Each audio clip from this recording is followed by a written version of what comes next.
Hi పిల్లలు, ఈరోజు మనం దొంగతనానికి ప్రతిఫలం అనే కథ విందాం.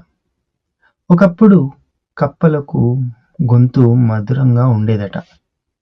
ఆ తర్వాత వాటి గొంతు పోయింది అని దీని గురించి ఒక వింతైన కథ మన పెద్దలు చెబుతుంటారు. ఇది నిజం కాదనుకోండి. ఈ కథ ఏంటంటే, ఒకానొకప్పుడు ఒక కప్ప దాని మిత్రుడైన చిట్టెలుక కలిసి వెళ్తున్నాయి. మంచి వంటకం సువాసన వాటికి తగిలింది. దగ్గరలోనే మాంసం ఉడుకుతున్న పొయ్యి కనిపించింది. సన్నని మంట మీద కుండలో మాంసం ఉడుకుతూ ఉంటే దాని సువాసన ఎంతో రుచికరంగా ఉంది.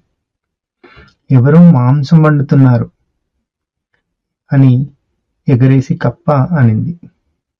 ఆ కుండ యజమాని పరిసరాల్లో కూడా లేడు, కాబట్టి మాంసం తినేద్దాం ఆ రెండు నిశ్చయించుకున్నాయి. వంతుల వారీగా తిన్నామని ఓ ఉపాయం ఆలోచించాయి.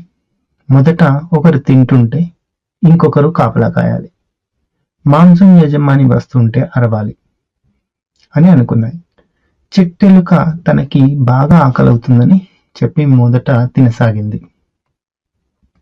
తరువాత కప్ప తినడం ప్రారంభించింది. తరువాత కప్పేమో చిన్న చిన్న మాంసం ముక్కలను వదిలి పెద్ద పెద్ద మాంసం ముక్కలను నోటి నిండా పెట్టుకుంది. ఇంతలో చిట్టెలుక ఆ మాంసం యొక్క యజమాని వస్తుండడం గమనించి అదిగో యజమాని వస్తున్నాడు అని కప్పకి చెప్పింది. యజమాని అంత దూరం నుంచే కప్పను బెదిరిస్తూ అరిచాడు. అసలే భయంతో బిక్క చచ్చిపోయిన కప్పకు వేడి మాంసం ముక్క గొంతులో దిగబడింది. దగ్గరలోనే ఒక ప్రదేశంలో దాక్కుంది. చిట్టెలుక ఎప్పుడో తుర్రున పడిపోయింది. ఆ రోజు సాయంకాలం కప్ప పాడలేదు. చుట్టుపక్కల జంతువులన్నీ కప్ప నీ గొంతు ఎంతో మధురంగా ఉంటుంది. నీ మధురమైన గొంతుతో ఈ పూట ఎందుకు పాట పాడలేదు అని అడిగాయి. కప్ప అప్పటికే గొంతులో దిగబడిపోయిన ఆ వేడి మాంసం ముక్క వల్ల బాధింపబడ్డా కూడా సరే నేను ప్రయత్నిస్తాను అని నోరు తెరిచి పాడబోయింది.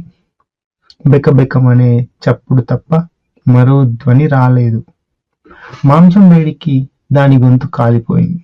అప్పటి నుంచి కప్పలకి మధురమైన గొంతు లేదు అనే ఈ వింత కథ చెప్తూ ఉంటారు. అత్యాశ మాత్రం ఎప్పటికీ చెడే చేస్తాయి అని ఈ కథ ద్వారా మనం తెలుసుకుంటాం.